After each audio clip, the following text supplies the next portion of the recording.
नाही, ते मला ज्यांनी त्यांना पक्षाचं कंत्राट दिलं होतं त्यांना बद्दल मी काय सांगणार. म्हणजे PR एजन्सीला कंत्राटी दिलं जातं ना, आणि त्याच्यामुळं ते कुठं दिल्लीत आहेत की देशाच्या बाहेर आहेत हे मला कळलं नाही. म्हणून मला आठवण आली आज त्यांची, तर ते कुठे गेलेत बाबा असं विचारलं. आता त्यांनी चिडू नये, रागवू नये की देखो तुम्हारे पार्टी का विधायक मुझे पूछ रहा है की मैं कहाँ हूँ. तर मला त्यांची काळजी वाटते ना, ते कुठे आहेत. त्या काळजीपोटी मी ते तसं त्यांचा माझा संपर्क होत नाही, तर मी ट्विटरद्वारे समाज माध्यमांद्वारे त्यांना विचारतोय की ते कुठे आहेत. कारण अशा वेळेस त्यांची आम्हाला गरज आहे. दुःखात त्यांनी सहभागी व्हायला पाहिजे, पण ते दुःखात कुठं सहभागी होताना दिसले नाहीत. किंवा अजितदादांच्या संस्काराच्या वेळी ते ज्यावेळेस गॉगल लावून बसले होते तिथे, कदाचित त्यांच्या डोळ्यात प्रचंड अश्रू वेदना असतील, ते दिसून येत लोकांना, म्हणून त्यांनी गॉगल लावला असावा अशी आम्हाला वाटतं. म्हणून त्यांनी ॲटलिस्ट त्यांना सांत्वन भेटावं, कारण दादांच्या अवतीभोवती दादांच्या पक्ष कार्यालयात सर्वात जास्त तेच असायचे ना. म्हणून ते कुठे गेलेत अशा कठीण काळात. ते काही बोललेत का त्यांच्याशी, किंवा काही त्यांच्याशी बोलणं झालं का, भेटीगाठी झाल्या का?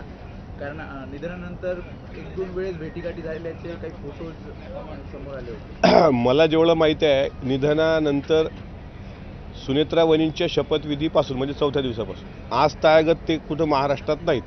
बाकी ते कोणाशी संपर्कात आहेत वगैरे मला नाही माहीत. ते आता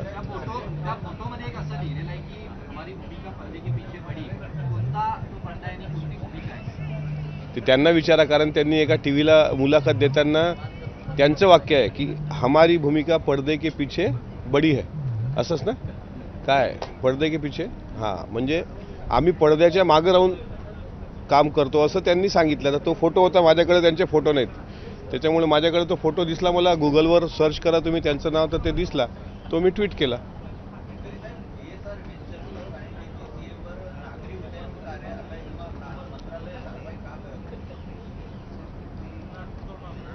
नागरी उड्डाण कार्यालय कारवाई का करत नाही हा प्रश्न नागरी उड्डाण कार्यालयाचं याचं उत्तर देऊ शकतं. मी महाराष्ट्राचा प्रश्न विचारतोय. काल मी तुम्हाला इथेच सांगितलं होतं की उद्याच्या म्हणजे आजच्या कामकाजामध्ये चर्चा होणार, पण परत अजितदादांचं दुर्दैव असं आहे की आजच्या कामकाजात पण चर्चा नाही. म्हणजे चर्चा लावूच नये हे का. असं आहे की शशिकांत शिंदे साहेबांनी सातत्यानं मागच्या आठवड्यात पाठपुरावा केला होता. सोमवारी चर्चा येणार, मग मंगळवारी चर्चा येणार, 2 दिवस स्किप झाले. आज मी आता कामकाज पाहतोय आजचं, त्यातही नाही. आजचा बुधवार आहे, मग आता गुरुवार शुक्रवार अधिवेशनाचा 3रा आठवडा संपणार, पुढच्या आठवड्यात 3-4 दिवस सुट्या आहेत, विषय मागं पडणार.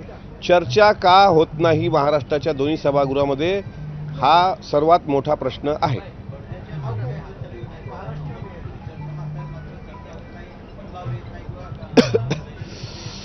असा जर कोणता पडदा असेल की पडद्याच्या मागून चर्चा होत आहे, तर तो पडदा काढावा लागेल. आता त्या पडद्याच्या मागं काय आहे, पण चर्चा होणं अपेक्षित आहे. कारण नेता राज्याचा गेला आहे.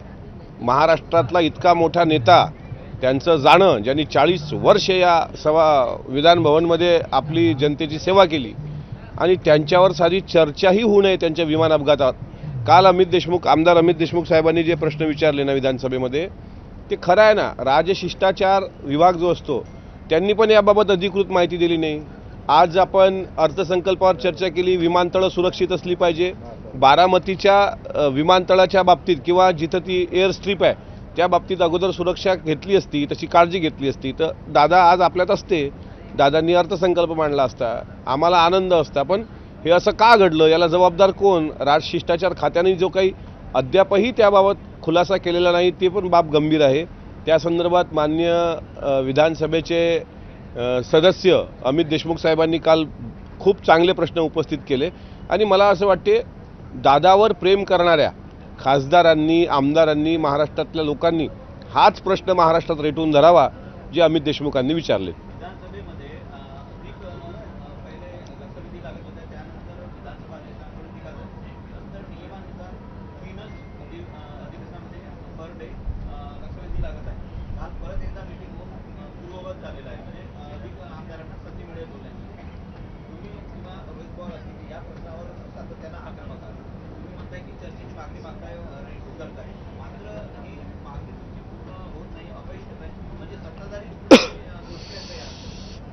बघा, लक्षवेधी हा भाग जो असतो तो लक्षवेधी अधिवेशनाच्या 1 महिन्यापूर्वी हे विषय साधारण दिले जातात. तारांकित प्रश्नाचे विषयसुद्धा हे बॅलेटद्वारे दिल्या जातात 31 प्रश्न आणि त्यानंतर ती लक्षवेधी लागते. तर ज्यावेळेस आम्ही लक्षवेधीचे विषय दिले त्याच्यानंतर ही घटना घडली 28 जानेवारीची अजितदादांची. जर दादांची घटना अगोदर काही अशी घडली असती दुर्दैवी घटना आणि मग आम्हाला लक्षवेधी मागितले असते तर आमचा प्राधान्यक्रम विमान अपघाताला राहिला असता. हा एक भाग.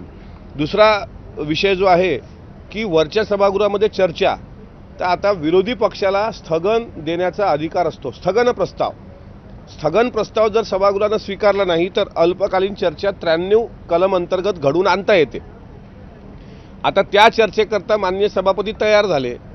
2 दिवसांपासून त्याबाबत चर्चा सुरू आहे की ही चर्चा घ्या. काल परवा गिरीश महाजन साहेबांनी सांगितलं की आम्ही माननीय मुख्यमंत्री महोदयांशी बोलून याबाबत सविस्तर चर्चा करू. पण आजही तिसऱ्या दिवसाला ती चर्चा येत नाही. याची प्रचंड वेदना होते, प्रचंड दुःख वाटते, प्रचंड खंत वाटते. म्हणून लक्षवेधीचं आयुध असतं आमचं की त्या विषयाला आपल्याला न्याय द्यायचा असेल तर लक्षवेधी, अर्धा तास चर्चा, अल्पकालीन चर्चा ही आयुधं असतात. पण दुर्दैवानं कुठल्याच आयुधामध्ये ही चर्चा होत नाही आहे. हे महाराष्ट्रासमोर खेदानं सांगावं असं वाटतं. आज 11 मार्च आहे. छत्रपती संभाजी महाराजांचा आज बलिदान दिवस आहे. 11 मार्चला महाराजांचं जसं बलिदान झालं स्वराज्याकरता, अजितदादांनी सुद्धा जनसेवेसाठी दिलेलं एक प्रकारचं ते बलिदानच आहे. पण संभाजी महाराजांच्या बलिदानानंतर महाराष्ट्र चवताळून उठला होता आणि मग काही काळ गेल्यानंतर औरंगजेबाच्या तंबूचे कळस संताजी आणि धनाजींनी कापले होते. हा महाराष्ट्राचा इतिहास आहे. पण अजितदादासारख्या माणसाच्या मृत्यूनंतर मला अजूनही त्या गोष्टीवर विश्वासच नाही की दादा आपल्यामध्ये नाहीत. पण अजितदादांच्या विमान अपघातानंतर महाराष्ट्र शांत का आहे हे पण इतिहासाला पडलेलं कोड आहे.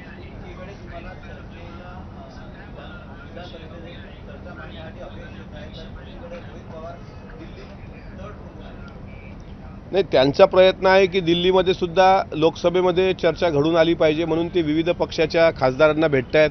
माझ्या माहितीप्रमाणे काल ते सोनिया गांधीजींना भेटले, राहुल गांधीजींना भेटले आणि चांगला आहे त्यांचा प्रयत्न सुरू आहे. तर तो चांगलाच प्रयत्न आहे कारण त्यांनी दिल्लीमध्ये प्रयत्न करणं खूप महत्त्वाचं होतं. राज्यसभा लोकसभेमध्ये हा मुद्दा आला पाहिजे आणि विधानसभा विधान परिषदेमध्ये आम्ही इकडे प्रयत्न करतोय. काही प्रकारे चर्चा जर झाली तर ती पटलावर येणं साहेब, आणि पटलावर आली तर त्याला गांभीर्यानं घेतलं जाईल आणि ती गांभीर्यानं घेतलं गेलं तर मग इन्क्वायरी AIBचा फायनल अहवाल. काल आता आमच्या पक्षाचे सर्व आमदार स्मरणपत्र देऊन माननीय मुख्यमंत्री महोदयांना भेटले.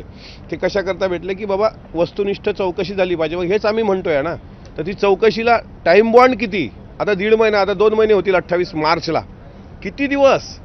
पटकन आतापर्यंत एखाद्या गोष्टीचा निर्णय पटकन यायला पाहिजे. आणि काय माणूस, साधा माणूस जर गेला असता, एखादा बाबा आमच्यासारखा गरीब माणूस एखादा काही असं झालं असतं तर ठीक आहे, समजू शकलो असतं का 3 महिने लागते. पण अजितदादा गेलेत. याचं गांभीर्य मला असं वाटते सरकार म्हणून सरकारला असणं अपेक्षित आहे. महाराष्ट्राच्या पटलावरचे म्हणजे अजूनही हा प्रश्न आहे की गोजूबावीच्या माळरानावरचं गुपित किंवा घातपाताचं रहस्य हे काल पटलावर दडून जाता कामा नये. अजितदादासारख्या मोठ्या नेत्यावर अन्याय होता कामा नये. त्याकरता आमची फाईट, आमची लढाई ही चालूच राहणार. सर, हिंदी में जानना चाहेंगे, आपने एक ट्वीट करके सवाल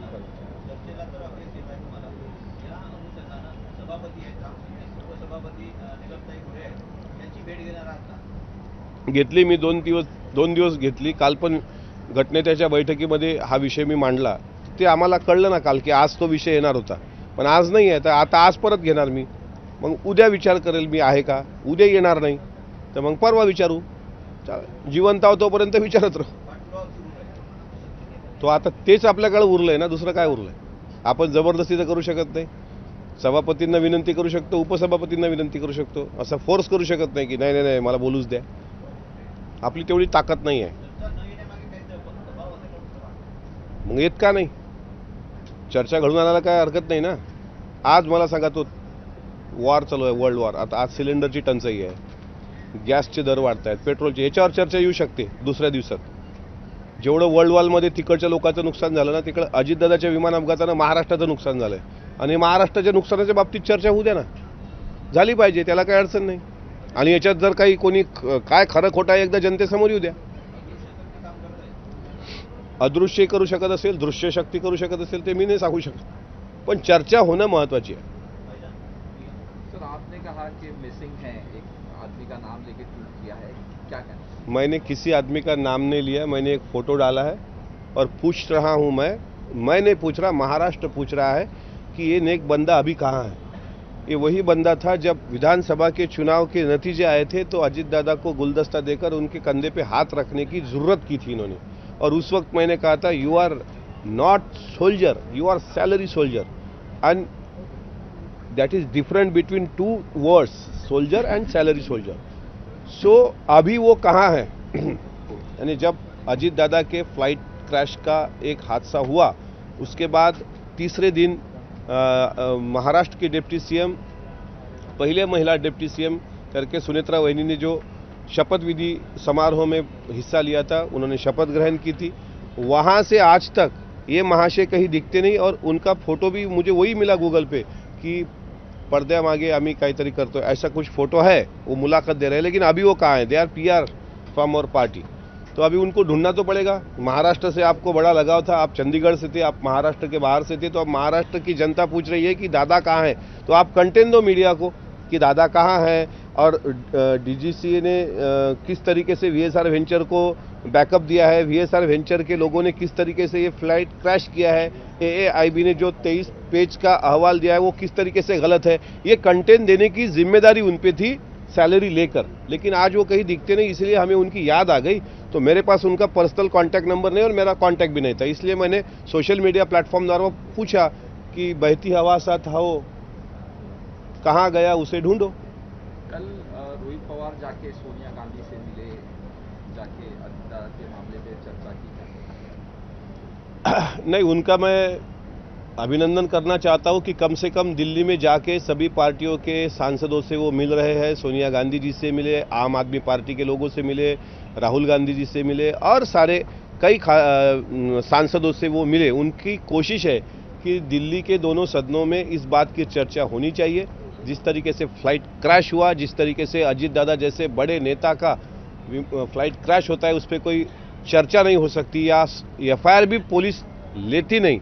तो इसके बारे में ऊपर के सदन में कोशिश है उनकी, सांसद और राज्यसभा लोकसभा दोनों में चर्चा लगाने की, तो उनका मैं अभिनंदन करता हूं। लेकिन इधर महाराष्ट्र में विधानसभा और विधान परिषद दोनों जगह ये चर्चा आनी चाहिए, इसलिए भी हमारा प्रयास जारी है। सभी नेताओं से मिल रहे हैं, लेकिन जाके अमित शाह और प्रधानमंत्री से मिलकर बातचीत करने का नहीं, अभी उसके बारे में उनको पता है क्योंकि वो खुद 3-4 दिन से दिल्ली में है। वो कोशिश कर रहे हैं दोनों को, माननीय मोदी जी को मिलने की, माननीय अमित शाह जी को मिलने की, लेकिन उनके अपॉइंटमेंट मिलने के बाद ही वो मिलेंगे। आपने कहा कि सिलेंडर की कमी हो गई है, तेल की कमी है, उस पर चर्चा होती है, लेकिन अभी दादा के प्लेन क्रैश पे चर्चा नहीं। ये महाराष्ट्र का दुर्भाग्य है। वर्ल्ड वॉर शुरू हो चुका है और जो वर्ल्ड वॉर में अभी जो शॉर्ट आ रहा है, घरगुती गैस सिलेंडर हो या फिर फ्यूल अभी बढ़ेगा, उसके रेट बढ़ेंगे, इस पे सदन में चर्चा हो रही। लेकिन 1 महीना पहले जो हादसा महाराष्ट्र में हुआ उस पे सदन में चर्चा नहीं होती, क्रिकेट पे चर्चा होती है। और मैं महाराष्ट्र गवर्नमेंट से ये भी कहना चाहूँगा कि BCCI ने 131 करोड़ रुपए क्रिकेट वालों को दिए। अभी उनको कुछ बख्शिशों या प्राइज़ की खैरात देने की कोई ज़रूरत नहीं, बिकॉज इंडिया के सभी प्लेयर जो है वो इकोनॉमिकली इस्टेब्लिश है। देना होगा तो किसानों के झोली में कुछ डालिए, क्रिकेटरों को कोई देने की ज़रूरत नहीं, ना उनका कोई अभिनंदन करने की ज़रूरत है। वो मैच जीते उसके लिए उनका अभिनंदन, लेकिन इसका मतलब ये नहीं होता कि वहाँ बैठ के मैच VK सिंह देख रहा होगा और दूसरी तरफ मैच जीतने के बाद जैसे हमने पूरा जीत ही लिया, अब कोई समस्या भारत में रही नहीं, ऐसा नहीं होता है। तो खेल एक खेल होता है, इसीलिए उनकी चर्चा भी सदन में होती है, ये चर्चा भी सदन में होती है, लेकिन अजीत दादा जैसे नेता की चर्चा सदन में क्यों नहीं होती? मुझे लगता है इससे बड़ा महाराष्ट्र का दुर्भाग्य कोई होने से।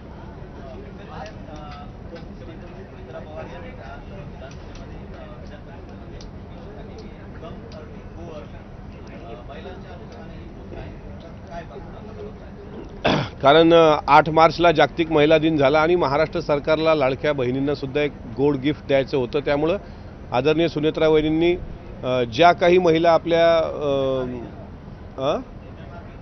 MMR रिजनमध्ये काम करतात त्यांना घरी जायला लेट होतं, घरी बाळ असतं, घरी आणखी कुटुंबाच्या समस्या असतात. त्यामुळे कम अर्ली अँड गो अर्ली, पाऊण तास जर त्या लवकर आल्या तर लवकर जाण्याची एक ही दिलेली आहे. आणि प्रसूती रजा माझ्या माहितीप्रमाणे 9 महिन्याची त्यांनी दिलेली आहे. ही खूप चांगला निर्णय महिलांच्या दृष्टिकोनातून झाला आहे.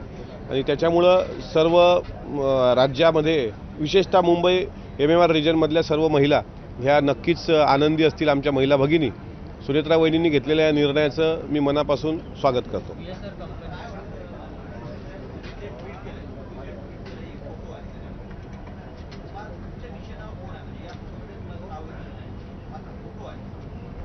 मी ते आमचे पक्षाचे PR होते ना, त्यांचं नाव मला घ्यायचं नाही आहे, पण ते आमच्या पक्षाला गुलाबी कंटेंट जो दिला, गुलाबी थीम म्हणजे स्टेज गुलाबी, जॅकेट गुलाबी, बलून गुलाबी, बोर्ड गुलाबी, फ्लॅग्स गुलाबी, तर ते पहिल्या दिवसांपासून म्हणजे विधानसभेच्या निवडणुकीच्या पूर्वी त्यांना लॉन्च केलं होतं पक्षाने. नंतर विधानसभेचा निकाल आला. विधानसभेमध्ये अजितदादांच्या मेहनतीमुळं महाराष्ट्रात 40-41 आमदार निवडून आले आणि नंतर ते बुके घेऊन दादांकडे गेले. त्यांनी दादांच्या खांद्यावर हातही ठेवला होता.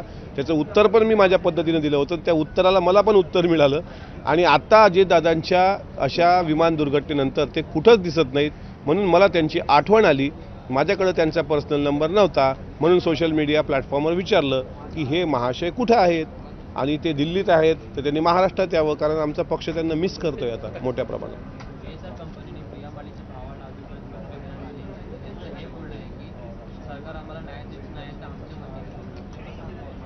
नाही, माझं शिवचरण माळी जे पिंकी माळीचे वडील आहेत, काल त्यांचं बोलणं झालं, पण मी सभागृहात होतो.